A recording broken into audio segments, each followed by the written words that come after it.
Dapat sisimba lang ako sa Quiapo. Kaya lang sa Recto, pinabababa na ng mga jeepney driver ang pasahero. So nilakad ko hanggang Arhidalgo sa may San Sebastian. Maraming tao. Puno na yung harap ng San Sebastian. Kaya naman tinanong ko kung ano ang meron. Dadaan daw si Poong Nazareno. So ang ginawa ko, naki-isyoso na rin ako. So ang ginawa ko, naghintay na rin kami. Naku po, dumating ako doon sa harap ng San Sebastian ay 3:10. Naku, dumaan si Nazareno ay past 6 p.m. na, siguro mga 6:10. Ang tagal.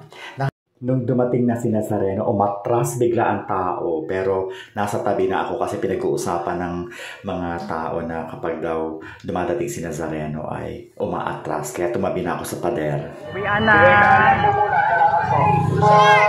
Uwian na! Tapos na ang prosesyon.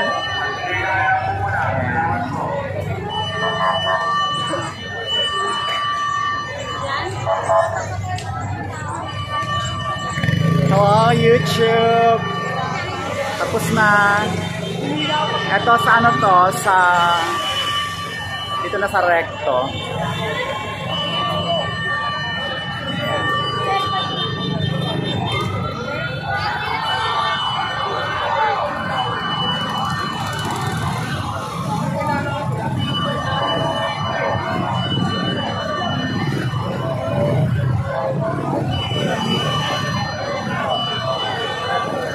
Ayan, tapos na. Ganito pala ang karawan ng pista ng Quiapo. Ganito pala. Ang daming tao, Diyos ko Lord. Yung dumating ni Nazareno, umuurong.